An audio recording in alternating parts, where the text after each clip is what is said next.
and welcome to episode number 4 of CS350 Online. I'm your host, as always, Leslie Eisted, and in today's episode, we're going to do a review of threads, and then we're going to start looking at some of the consequences that having multiple threads has on our execution of the program. A couple announcements just to remind you of. Of course, assignment 0 is due this week. If you haven't gotten started on that, please do get that started.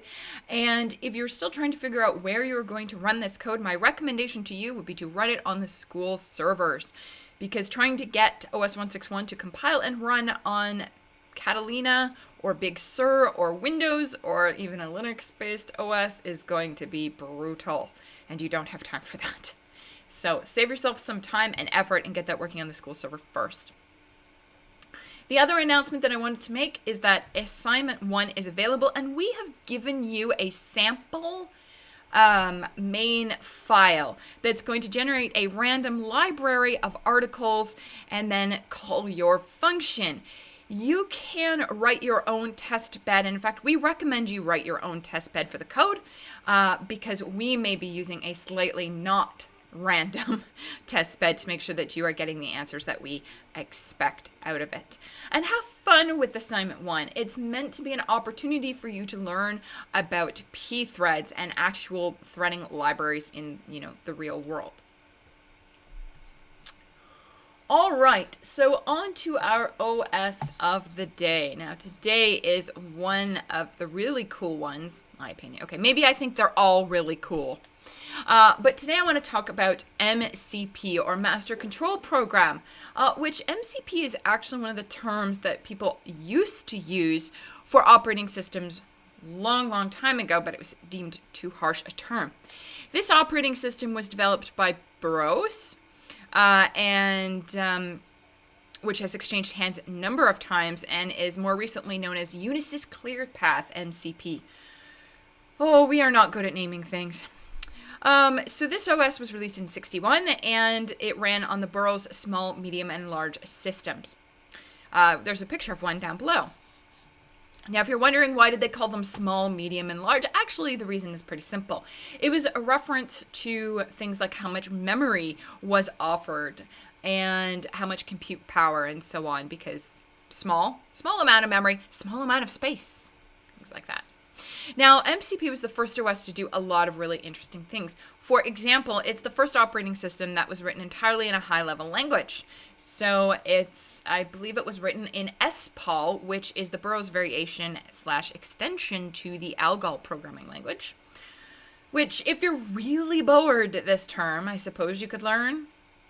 But if you had to learn one legacy programming language, well, maybe two, the two that you should learn are Fortran and COBOL.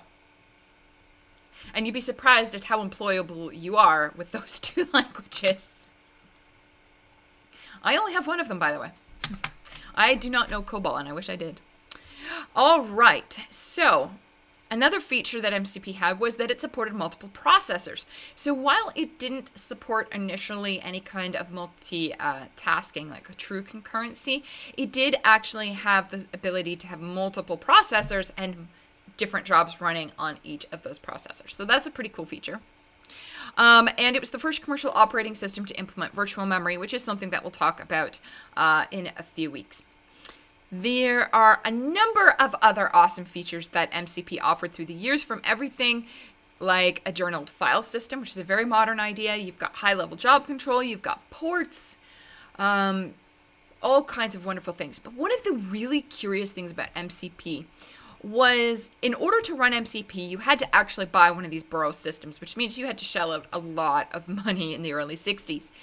And so Burroughs decided that if you bought their hardware, they're going to give you the operating system for free. And it's not just that they're going to give you the binary of the operating system, they actually gave the source code and documentation of the operating system away to everybody who bought one of these Burroughs machines.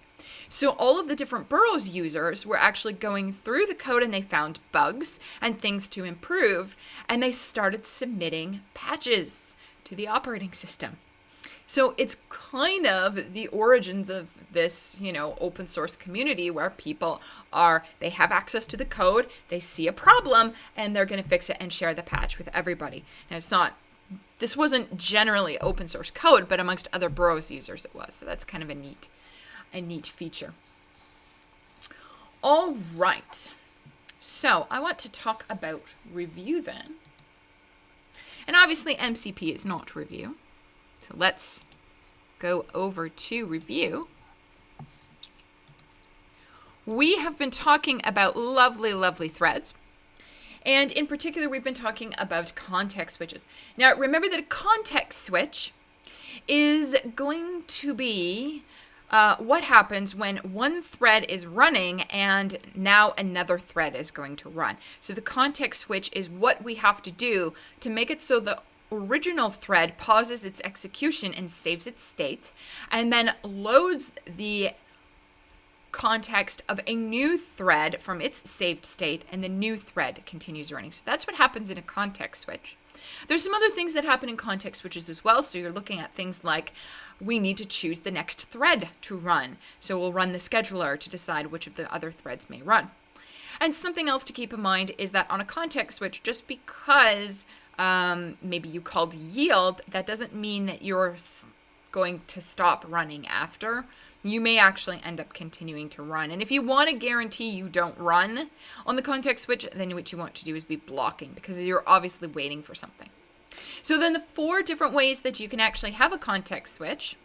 Let's actually go back to this lovely little state diagram here. So you can have a context switch when a thread is preempted, that is, its scheduling quantum expires, or you can have a context switch when you voluntarily call yield. You can have a context switch when we call thread exit because the thread is terminating and we don't want the CPU to sit idle. And then you get a context switch, of course, when somebody blocks or calls W21 sleep, which puts the calling thread to sleep. So 4 reasons why we get context switches to worry about. All right. There. So what I'd like to do now is go over this very brief example at the end of the slides. That's going to walk you through 2 threads, context switching back and forth between each other. So we have thread number 1, which is the super rude thread. The super rude thread never shares.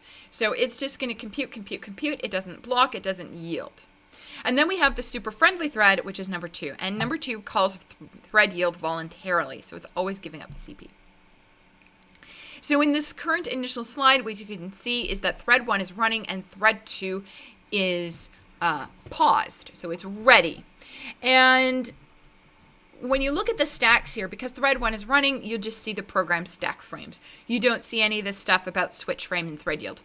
But the thread that is ready, because it has run before, has yield, switch, and switch frame. So it has a saved context on its stack. All right, so thread 1 is happily running away at a timer interrupt, of course, because thread 1 doesn't want to give up the CPU. When the timer interrupt occurs, we immediately put a trap frame down. That is the CPU saying, I know that hardware has done something, but I don't know what to do about it. So I want to pass control over to the operating system. And the only way that I can do that is by calling this little interrupt handler that I know about in the OS kernel. And so the first thing you have to do before you can even execute that interrupt handler is you have to save the trap frame, which is all of the register values on the CPU. So you're going to save them all to the stack. So we save the trap frame, and then we actually execute the interrupt handlers, which are going to figure out what kind of interrupt this was, and then call the interrupt handler for the clock device, which we are using to fire this interrupt.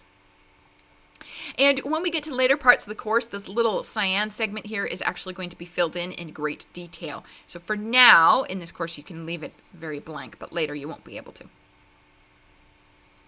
All right, so in the clock interrupt handler, it's going to realize the scheduling quantum has expired, and what's going to happen is it's going to call thread yield on behalf of thread 1.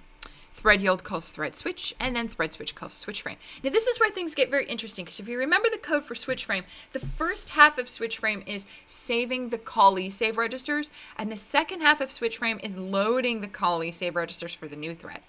So what we're going to do is the first half of switch frame, we're saving our own callee save registers to our own stack. And then in the second half of switch frame, we are loading, sorry, did I say loading before? I meant saving. Now we are going to load the registers from thread 2 stack that were callee save and load them onto the CPU. And then the last thing we did in the switch frame function is pop the switch frame, not off of our stack, the old stack, but off of the new thread stack. So it's kind of the dying breath of the old thread. So that's going to return to thread switch, which almost immediately returns to thread yield, and then thread yield returns to the program. And then the program continues running merrily. Now we can repeat this process again. What happens when thread 2 now calls thread yield voluntarily? So calls thread yield calls thread switch calls switch frame. And again, the switch frame is going to save your callee save registers and load the new thread's callee save registers, and then pop the new thread switch frame off its stack. So there you can see that. It's kind of a weird behavior.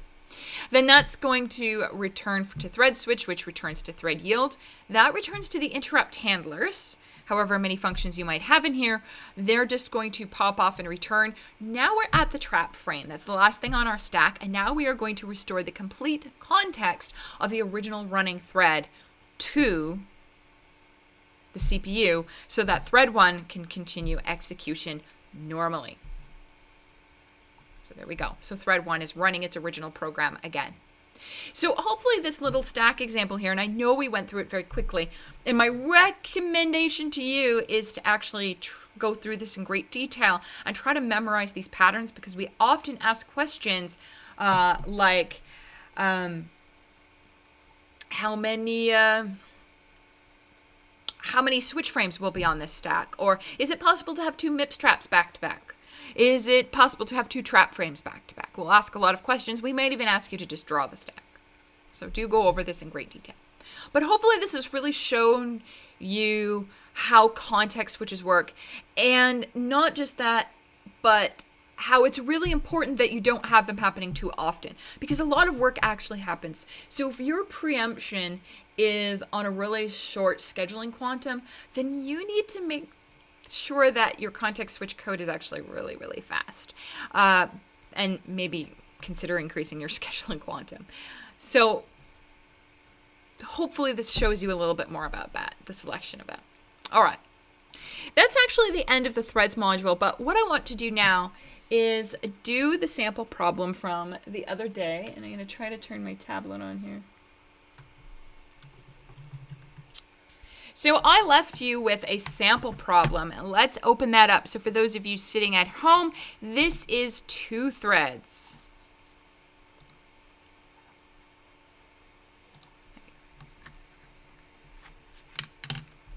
So in 2 threads, we give you a small sample of code. It says for I equals 1 to n, we're going to do C milliseconds of compute followed by S milliseconds of sleep. And this is going to repeat n times. We've given you some constraints. We've got a scheduling quantum of Q. And then for part A, we're saying if the compute time is less than the sleep time, and the compute time is less than the scheduling quantum, if both threads are created at time t, and we always assume thread 0 goes first, at what time will both threads finish? So let's actually take a look at the answer for that one. So I am going to bring up OneNote, because that will be helpful.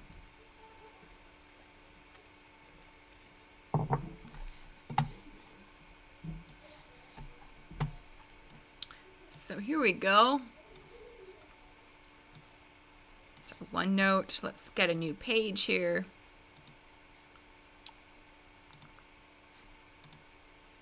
Some lines. So the easiest way to think about this, so we've got, just in this example, we've got C is less than S and C is less than Q. And what that means is that the scheduling quantum doesn't come into play at all. So there's never going to be a preemption. Now you might be like, well, what about the relationship between S and Q? Doesn't that matter? No, it doesn't. Because if you're asleep, you're not using the CPU, and the scheduling quantum is only with respect to you using the CPU. If you're sleeping, you're not using any resources. Compute resources. So how I like to do these is to actually draw them out. So I am going to use X's to represent C, and I'm going to use, let's today use 2 X's for C, and then I'm going to use 3 Y's for S. I know I could use C's and S's, but I'm going to do it this way. So what I'm going to do is I've got thread 0, and there's thread 1. And thread 0 starts first, so it goes compute, sleep. Well, while the thread 0 is doing its computation time, thread 1 cannot. So it has to wait till thread 0 fell asleep. Now it's going to do its compute while thread 0 is sleeping. Now the compute is less than the sleep, which means that there's a period of time where both threads are asleep. And then while thread 1 is sleeping, thread 0's sleep finishes, and it wakes up and it can do its compute because thread 1 is asleep. And the pattern repeats.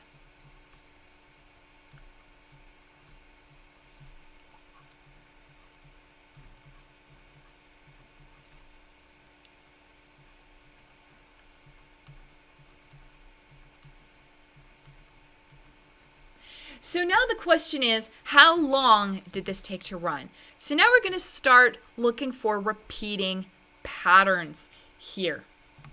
And what we see is there is a repeating pattern here, and here, and here.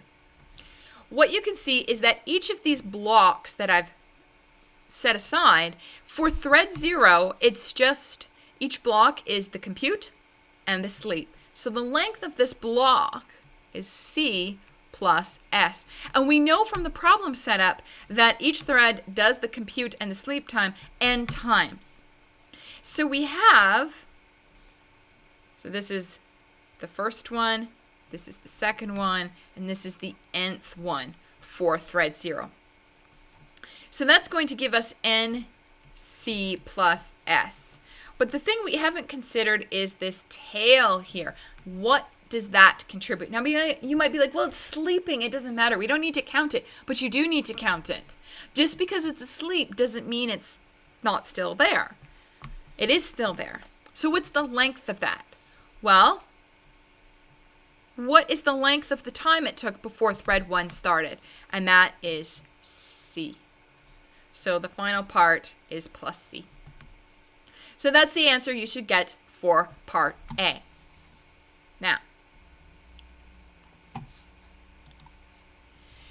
Now, instead of going on and doing part B with you, what I would like to do is I would like to have you try part B on your own and then post a Piazza, and we'll let you know if you have the right answer or not. So try part B on your own. Part B is sleep is now less than compute. And if you want to challenge yourself even more, set the scheduling quantum to be 1/2 of C. That'll be fun. So there's a couple sample problems that you can try on your home then. Oh, someone has asked on Twitch for the solution to be back on the page. There you are. Of course, don't forget that you can rewind the video at a later date.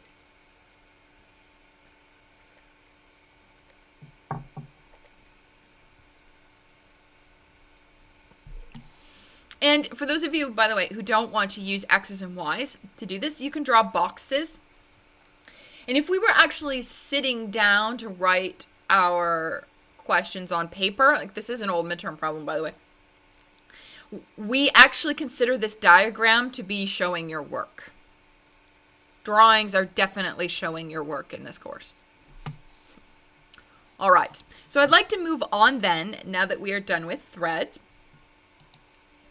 And let's go on to the next part of the course, which is talking about synchronization. So before we go into these actual slides, I want to talk about a couple things. So first off, you might recall that threads share the address space. So if a thread belongs to the same program, it's sharing the address space. Now what that means is not that everything is shared. They have shared access to the code segment, they have shared access to globals, and they have shared access to the heap. But each of their individual call stacks are private to that thread. But by having that shared access to things like the heap and global variables, it means that threads can actually communicate with each other. And there's lots of good reasons why we would actually have threads communicate with each other. Maybe the threads are trying to aggregate some result, and each sub-thread is trying to do some sub-problem. And then when it's done its sub-problem, it needs to update the master variable with the fact that, oh, I just found 10 more instances of the word Mr. Goose on Reddit. So it's like one Reddit post, right? All right. Here's the problem. What happens if two or more threads are trying to access the same global variable or the same heap variable at the exact same time? Well, let's look. So I'm going to go over here to my terminal, and I'm going to open up a piece of code. There we go. And I used OpenMP to do the threading in this because I felt like it. And what I'm going to do is I create two threads. One thread is going to do adding, and one thread is going to do the subtraction. And what happens is the add thread is going to add 1 n times, and the subtract thread is going to subtract 1 n times from a shared global variable total. And the question is, when this program completes, what's the value in total? So let's find out. So let's run it. 71,286, but I set n to 1,000,000. That's not right. Let's run it again. Negative 366,590. But wait a minute. N was 1,000,000. And I've just run this program twice, and I've got two different numbers. Surely there's something weird going on here. Let's keep running this.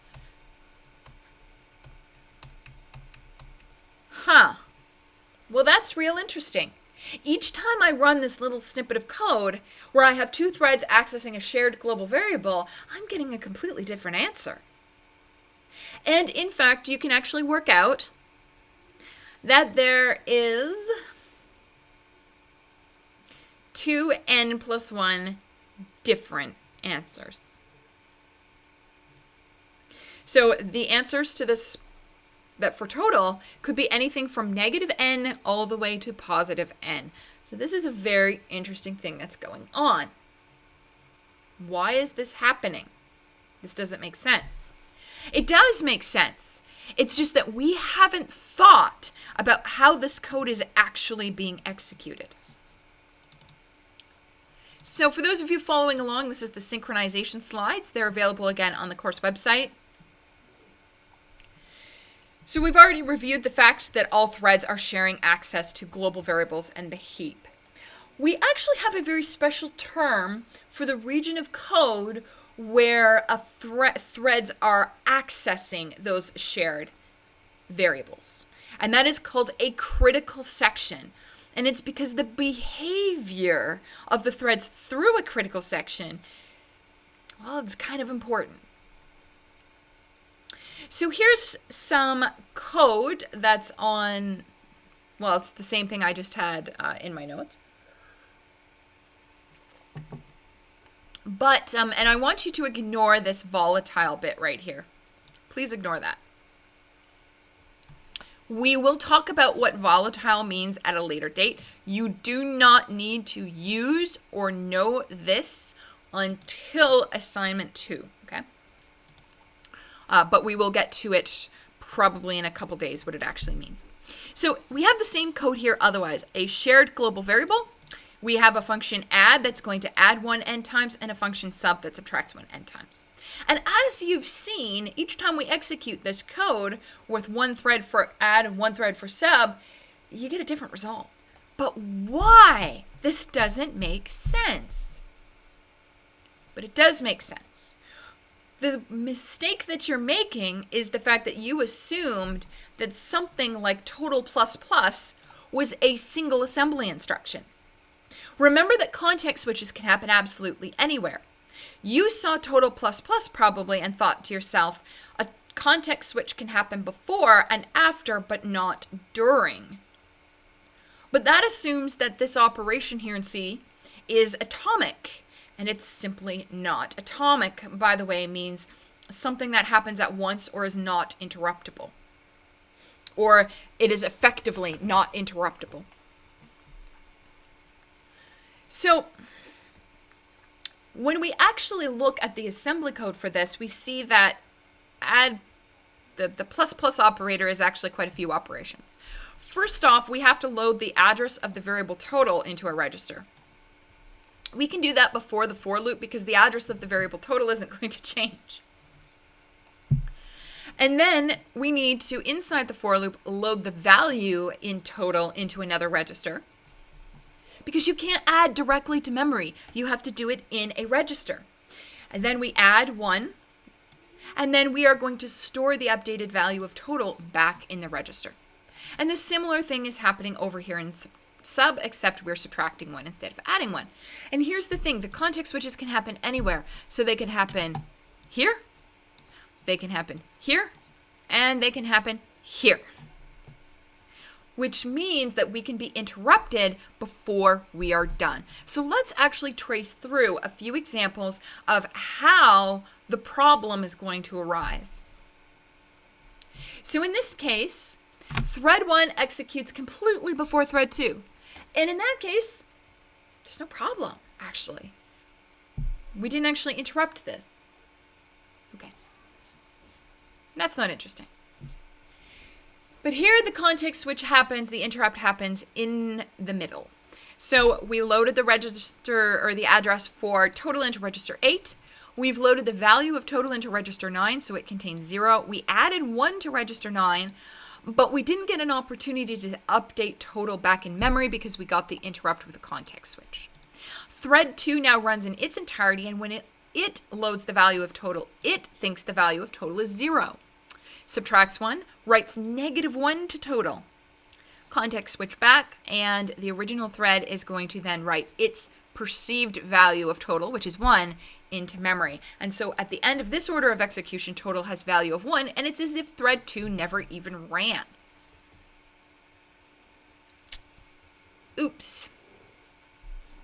Now you might be asking, well, that's when there's context switches. If we get rid of context switches and we just run things truly in parallel, there will be no problem. Oh, really? Nope, there's still a problem. Here's 2 threads running in parallel. On the first CPU, we load into register 8 total's address.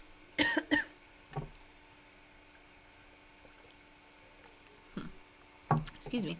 And then into register 10, on the other CPU, we're going to load the address of total as well.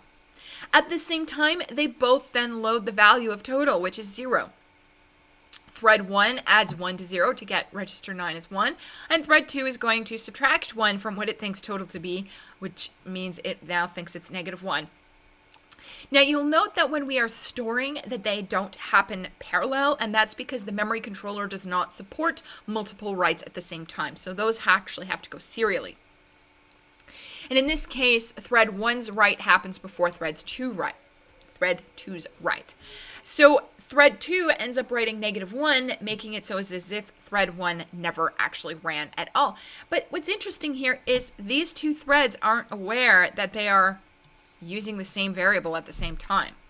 So we have a problem. Every single time we execute this code, we get a completely different result. This is called a race condition.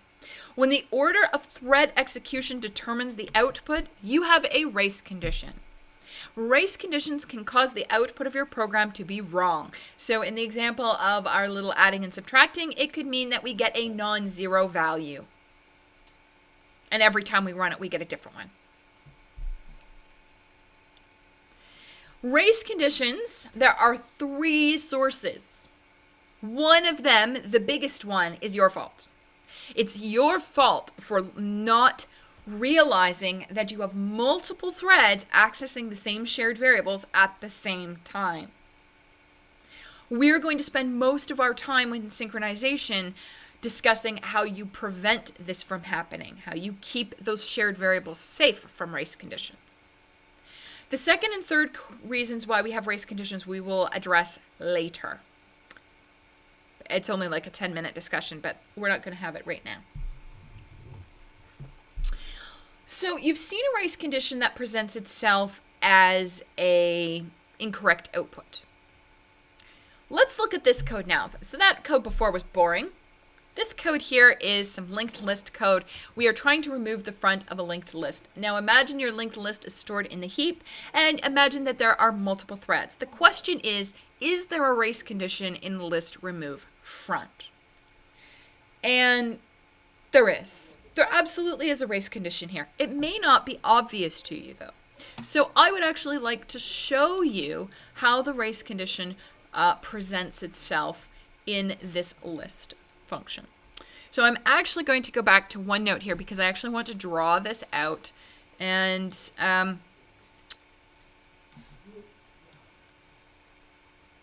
want to make this a little bit more visible.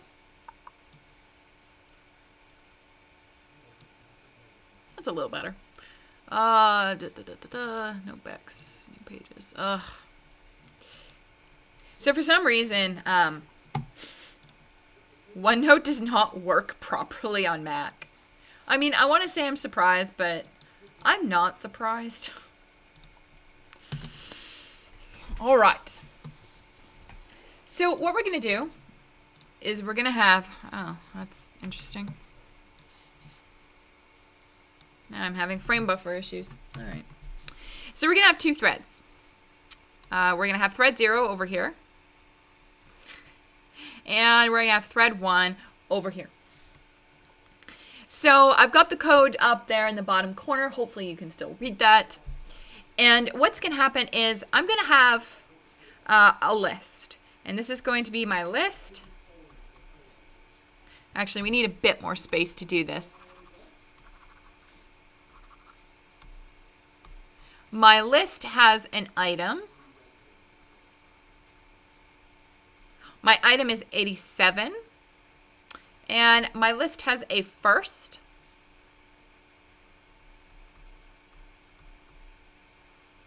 And it has a last pointer. And since I have a list of a singular element, first and last point are the same thing, of course. So now we can draw thread 0, and now we can draw thread 1. So thread 0 is going to go first because we always let thread 0 go first. It's 0. It goes first.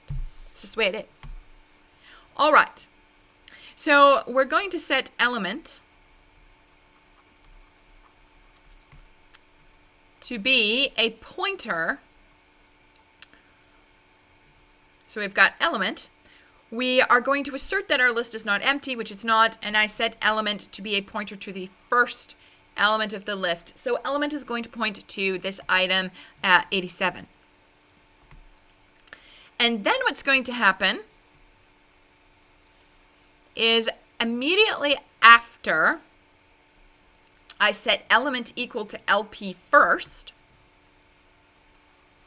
we get a context switch over to thread 1, and thread 1 is going to execute list remove front entirely. So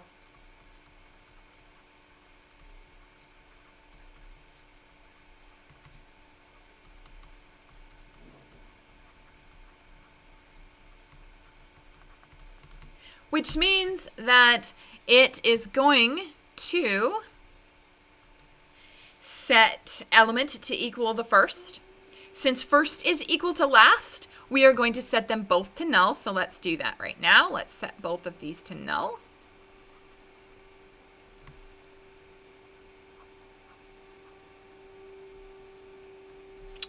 And then we are going to free the element and decrement the num in list. So the num in list is now equal to 0.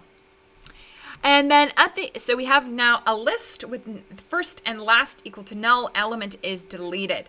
And now we have a context switch back. Okay.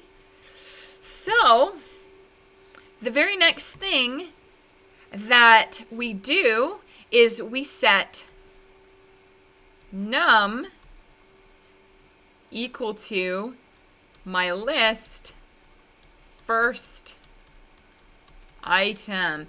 And that's obviously going to be a big problem because first is null. So we end up getting a segmentation fault because we dereferenced null. And this happened because of a race condition. This happened because the order of thread execution through this region of code determined what the output was. This happened because we have multiple threads accessing shared memory potentially at the same time. So you've now seen two ways that race conditions can present themselves. One is through giving you the wrong output, and the second one is through giving you a segmentation fault. I'd like to show you another one. So here's another function. This one is I want to add an element to the list. And I'm going to assume the element isn't already in the list, and then I'm going to append it onto the back. So for this next example, instead of having a list that contains an element, I'm going to have a list that contains nothing. And I apologize, OneNote really does not work well on this system. And I keep saying to myself, I need to switch to something else, and it just never happens. All right. So we've got our list again, except at this time, our first and our last both point to the lovely number null. And then our count of items in the list is equal to 0. Okay. Thread 0 and thread 1 are both going to call this function. Thread 0 goes first. And it says, okay, I'm going to malloc a new item, new element, and I am going to set the value of that item to the number I've chosen, which is 87. And then I pass the assertion that it's not in list. Apparently I need to charge up my tablet. It's not in the list.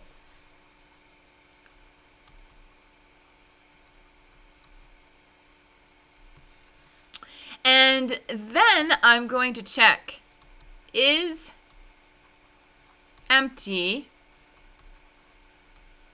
list? It is. The list is empty. But before I can execute anything in that branch, we get our good friend context switch. And then thread 1 over here is going to execute all of list append.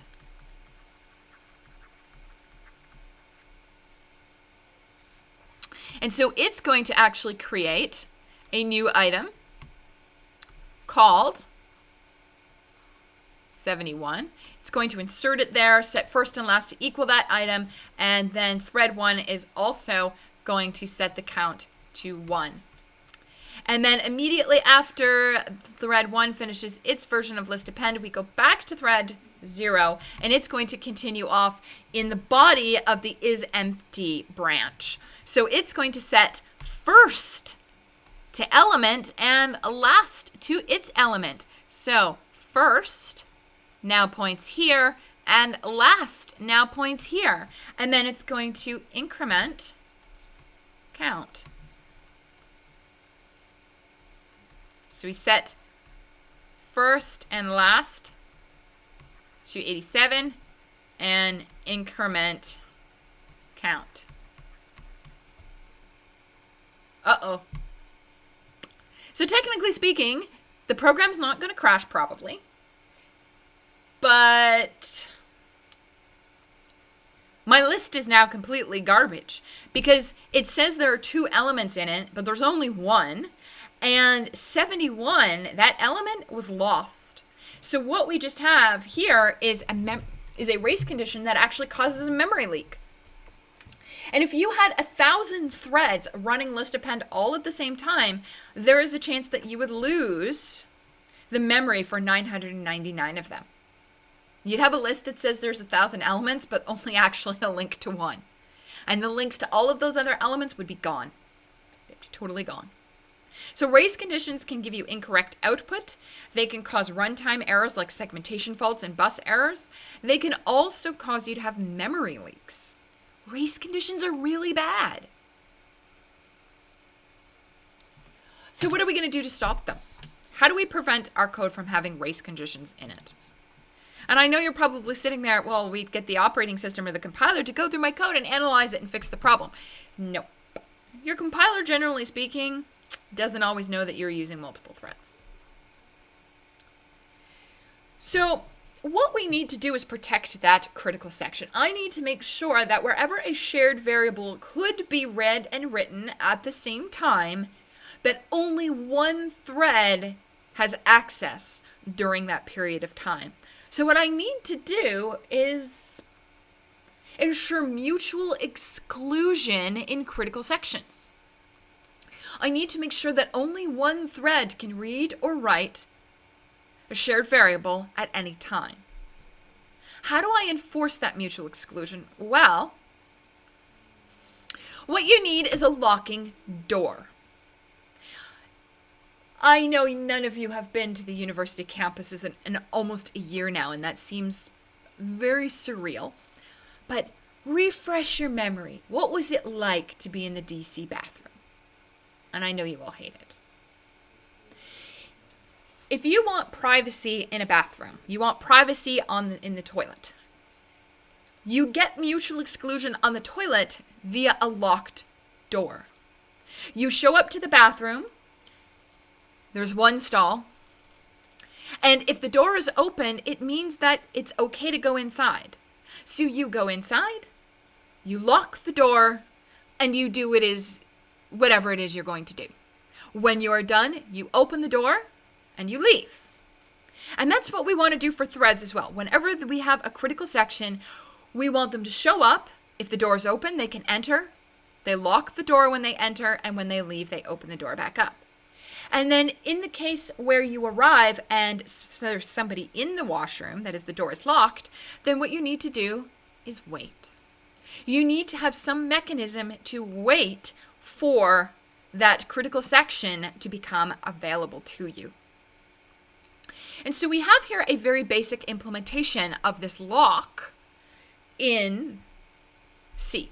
So we have a variable we're calling the lock that is a bool that's indicating if the bool is false, then that means the door is unlocked. And if it says true, then the door is locked. So this is knowing whether or not the door is locked. And then before we read or write the total variable, we acquire the lock, and this is a function. And when we are done with total, we release the lock, and we do it in both threads. And you'll see here that we use the same lock, because if we use different locks, then we would still have a race condition. It would be like having a DC bathroom that has a stall with a front door and a back door. If you lock the front door, there's still another door that might be open. And so other people might come in, and that would be bad. So we have to use, for the same variable, we have to use the same lock. So let's look at an implementation of acquire and release. So we need a way to wait. And how we are going to wait is the really rude way. We are going to sit there and knock on the door. Hey, are you done? Are you done? Are you done? Are you done? Knock, knock, knock, knock, knock. This is called spinning. We are going to repeatedly ask if the condition we want is true. i.e., is it still locked? Is it still locked? Are you still in there? Are you still in there? And I know if somebody actually did that to you in the DC washroom, you'd be absolutely furious, but this is a computer. It doesn't get angry. It has no emotions.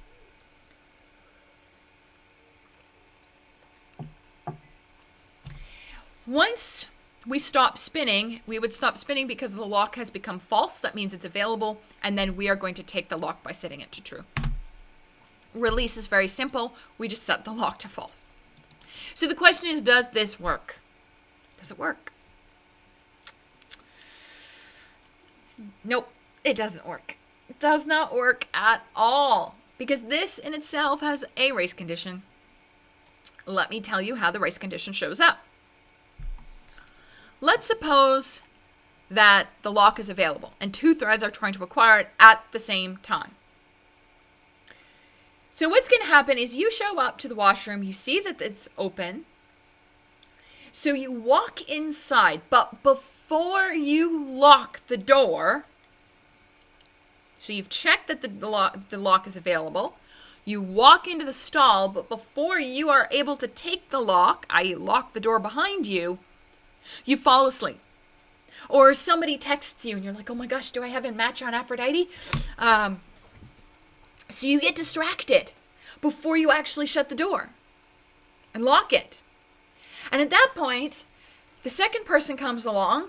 For some reason, they don't see you standing in the doorway, but they do see the door open. So they walk into the washroom. They lock the door. And you two stare awkwardly at each other. I mean, maybe it's your Aphrodite match. I don't know. So maybe that's not a bad thing. But the point is, for a computer, this would be very bad because this race condition would actually let multiple threads into the critical section at the same time. The problem happens because we test and set the lock separately. Testing the lock and then setting it separately is going to permit there to be a context switch in between these two operations. We don't even have to go to assembly for this one. So what we need in order to solve this problem is some way to test and set the lock without being interrupted. Can you do that in C? Well, if you want to get really technical, there is a way to solve this lock problem in C. You can use Peterson's algorithms. There's Dijkstra's algorithm. There is a bunch of different synchronization algorithms that you could use to solve the lock problem. However, they do not support an arbitrary number of threads, and we need to make sure that we are supporting an arbitrary number of threads. They also are not efficient. They're actually pretty slow algorithms. And given that this is going to be a critical part of the kernel of our operating system, it needs to be as efficient as possible. So in order to solve this problem, we are not going to use C. We are going to go down to the hardware and ask the hardware to provide us with an atomic mechanism to test and set a variable. Now, various architectures actually have their own ways of doing this. So for example, on x86, and I realized a few terms ago that people may not know what x86 is. That is the Intel architecture, the 32-bit one, which is now more commonly known as x64. But x64 is mostly backwards compatible with x86, so that's kind of cool. They have an instruction called exchange. Here's the syntax for it. I wouldn't recommend diving into the x86 assembly syntax. It's kind of scary. There's a reason why we choose a RISC instruction set for our courses and not using x86. But anyways, so what exchange does is it is going to swap the value in the source and the address. So the logical behavior, i.e. the pseudocode of what exchange does, is it sets old to be the value at the address, and then it sets the value at the address to be the new value, and then it returns the old one. Except you might be thinking, well, there could be context switches here between any of these operations. But this is a hardware, this is just the pseudocode, and this is implemented in the hardware as an assembly instruction to be atomic. So it cannot be interrupted, which means it happens atomically. And we can use the exchange instruction to actually solve our problem with lock acquire very easily. So we just say, since we want the lock, we want to take the lock, we're trying to exchange true for the lock. And since the exchange function returns the old value of the lock, when exchange returns false, we know that we successfully took the lock and we can stop spinning. So we're going to do while exchange true for the lock value is equal to true, keep spinning. Because exchanging true for true does nothing. True, true, true, true. You're going to keep spinning. It's when you exchange true for false, then this will stop spinning and you'll own the lock. Now, I've probably given you the false assumption that this is actually how you call assembly code. It is absolutely not how you call assembly. And if you try to do that, it's not going to work. Calling inline assembly is pretty ugly, and I will show it to you later. Maybe not today. We don't expect you to know how to do it. I'm not going to ask you questions about it. I just think it's good to show you so you can see why we like to hide assembly. All right. Let's move on to an architecture you might be familiar with. For those of you who are actually sitting there live on Twitch, can you just put a note in the chat if you used ARM or Mips for 251? I know there was a discussion of switching to ARM, but I don't know if it actually happened yet. Okay, people are saying ARM. That's great. ARM in 251, Mips in 241. All right, that's fine. So for the record, they're actually quite similar. They're both RISC instruction sets. And in the little bit of code we're going to talk about just now, ARM and Mips actually do things the same way, just with different instructions. So how ARM does atomic operations is not using a single instruction, but using a pair that act as a barrier. So they call them exclusive load and exclusive store. So LD-REX and ST-REX. And they have to be used together. The idea is that the load exclusive is going to look at the value in the address. And then when we call the store exclusive instruction, it is going to try to store a new value at that address, that same address. But it will only succeed if the value at the address you're trying to write to has not changed since the load exclusive. So if the value at load exclusive was 0, and the value at the store exclusive is still 0, then the store exclusive will succeed and it will write a new value to the address. It means that nobody has altered that memory in between these two instructions. Nobody's touched it, therefore it's safe for you to touch it. If, however, the value has changed, then the store exclusive will fail and you have to try again. Now, what's interesting about this is if you fail, the code that actually called the load and store exclusive will have to loop through and try again and try again and try again until the store exclusive actually succeeds. There is a recommendation in the ARM spec that says that you should place these two instructions very close together, so roughly 128 bits between them should be the maximum. And the reason for that is you don't really want there to be lots of looping, lots of spinning, trying to get the store exclusive to succeed. And the further apart that you put the load exclusive and the store exclusive, the higher the probability is that you're going to have the value change. So put them nice and close together so that this actually works out.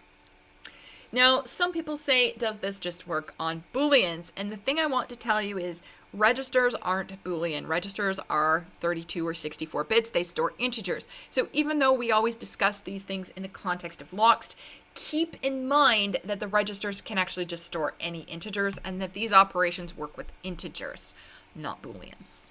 I mean, Booleans are a subset of integers, right? Like back when I started programming in C, I don't believe there was a bool type.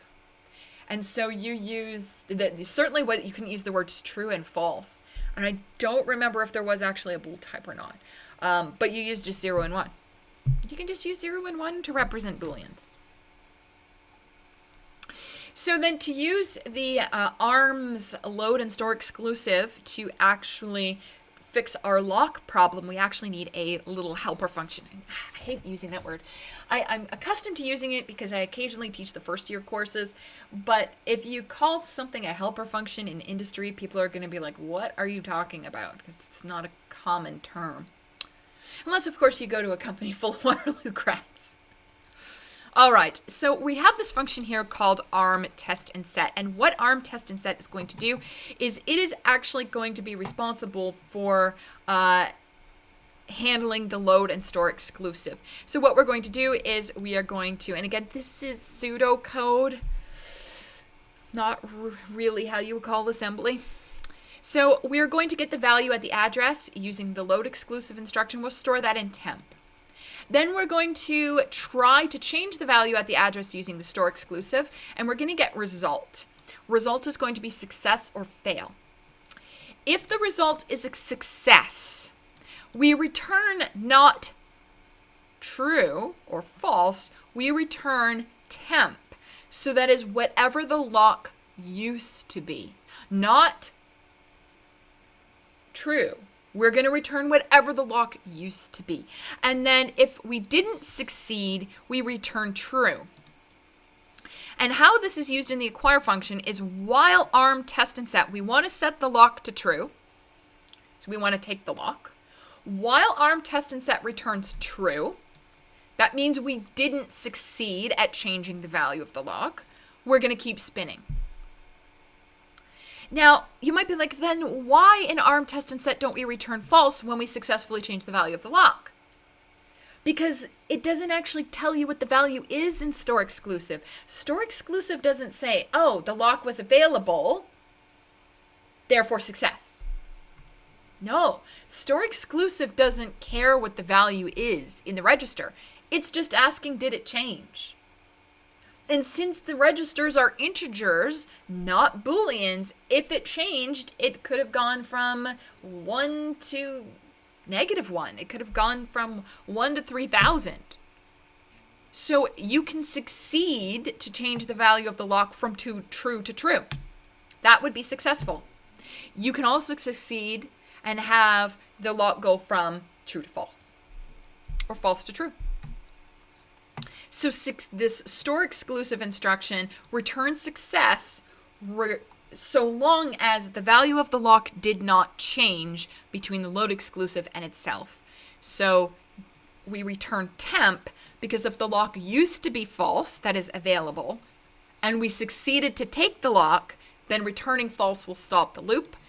But if the lock was true and we succeeded to setting it to true again, even though that's success in terms of store exclusive, we want to keep spinning, so we return true, hence why we are returning temp. We will be going over that in a lot greater detail. So how does Mips do this then? What is Mips going to do? Mips is very similar to ARM in that it uses a 2-instruction pair, like a barrier, but they have a different name. They are called load linked and store conditional, so LL and SC, but they behave the exact same way, So when we are going to solve the problem of fixing acquire, we have exactly the same pseudocode, it's just the names of the instructions have changed. So instead of LDREX and STREX, we have LL and SC, but they behave the same way. So if the value of the lock changes between the load linked and store conditional, we return true to keep spinning.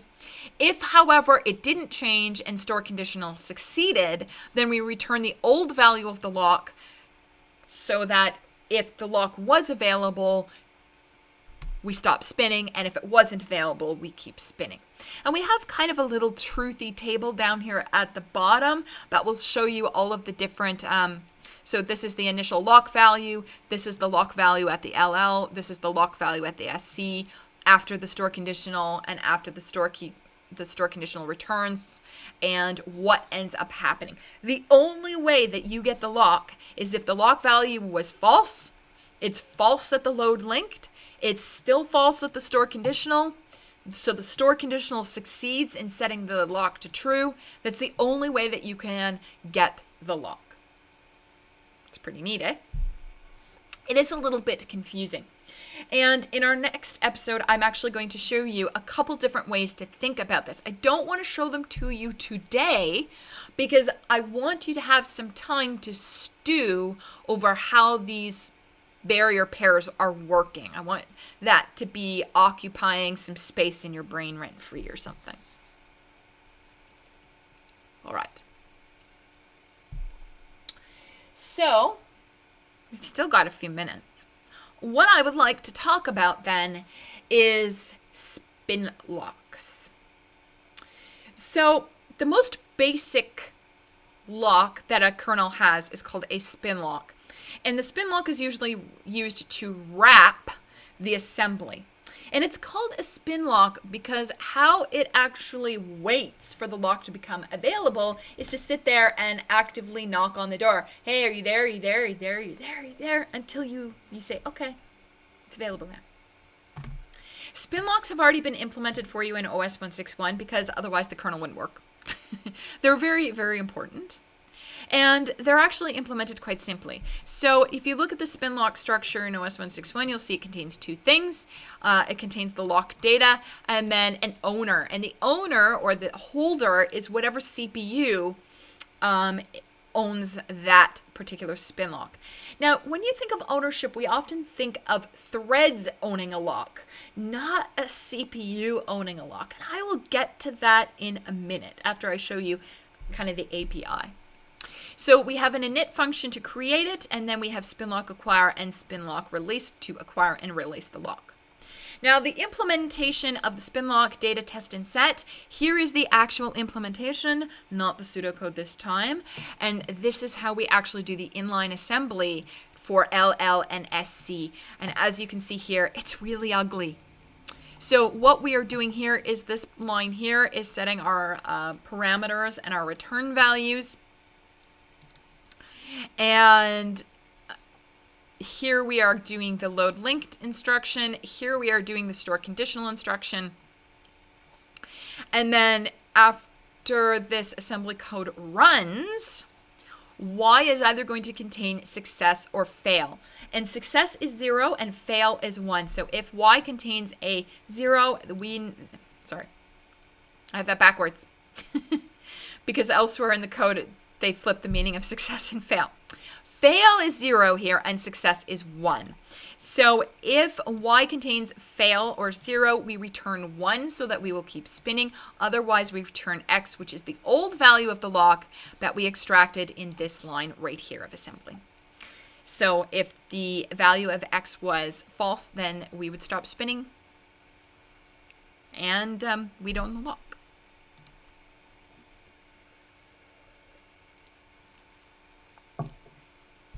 Now, I'm not going to go on to slide 23. I want to come back and talk about this holder.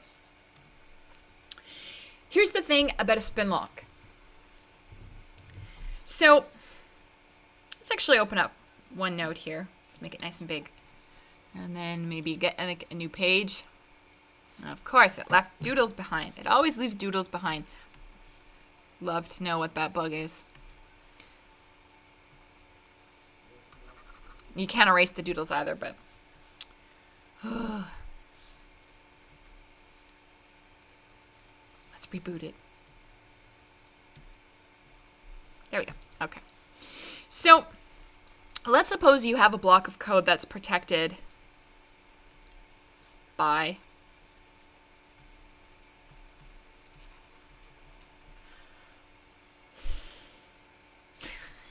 I don't know if you can see the dot, but I'm actually writing, and I'm supposed to be writing in black ink, and it's just not working. It's a terrible, terrible program. If anyone knows of any alternatives that are free to OneNote, please let me know. They have to run on Mac. Okay. So, spin acquire, critical section, spin release. So, while thread 0 is in here, let's suppose you had thread 1. Always good to write 2 thread zeros. Let's suppose we have thread 1. Okay. Thread 1 wants to call spin acquire. So it's trying to enter here. It can't. What's going to happen is thread 1 is going to be stuck in this while loop until thread 0 leaves this critical section. Now ask yourself this. I want to make sure that I'm using all of my CPU resources as efficiently as possible. If there's the spin lock in this implementation doesn't prevent context switches, it just prevents other threads from getting into this critical section that I'm in.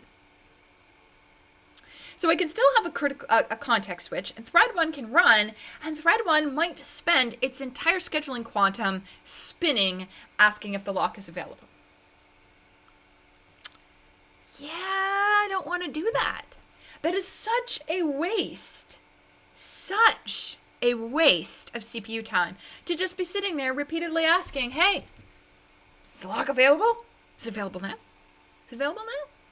We don't want to do that. We don't want to waste even a millisecond of the CPU's time.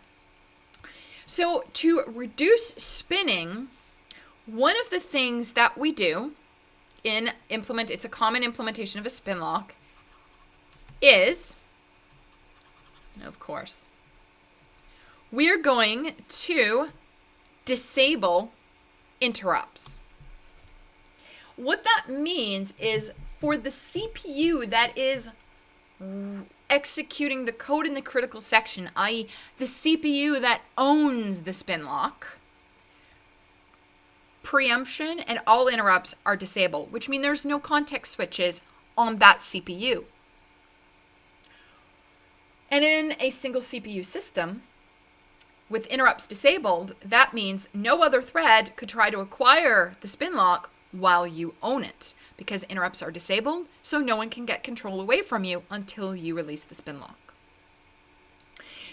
Now, that doesn't prevent threads on other CPUs from trying to acquire the spin lock, but it does prevent them on that CPU from acquiring the spin lock, which means that you, who own the spin lock, can do your business and get out without interruption.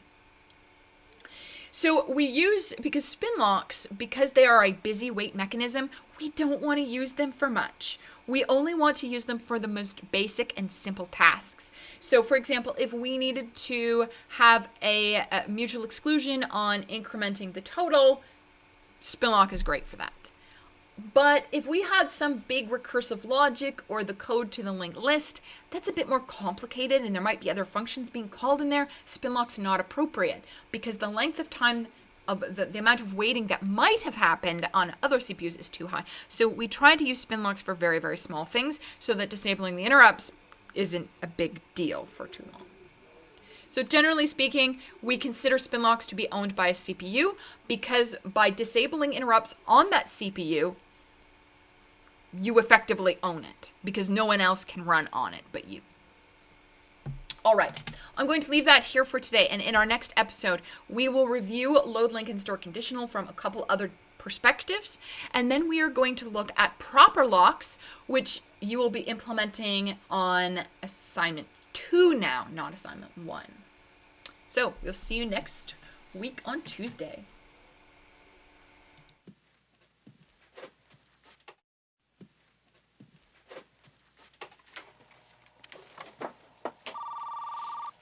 You're really into computers, huh? Yeah.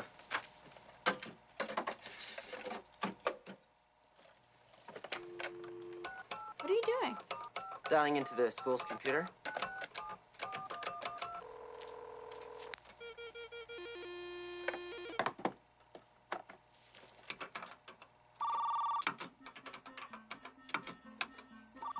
They change the password every couple of weeks, but I know where they write it down.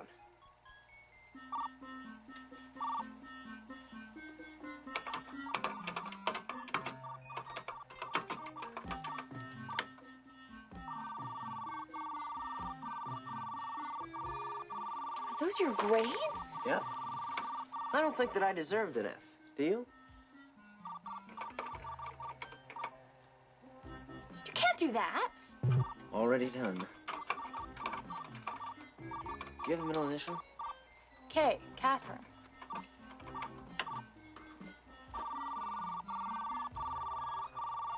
These are my grades. How can anybody get a D in home ec? If that's none of your business, can you erase this, please? No, it's too late. What are you doing? I'm changing your biology grade. No, I don't want you to do that. You're gonna get me in trouble. No, nobody can find out. There, you just got a C. Now you don't have to go to summer school. Change it back. Why? They can't possibly just... I said change it back. Okay, okay.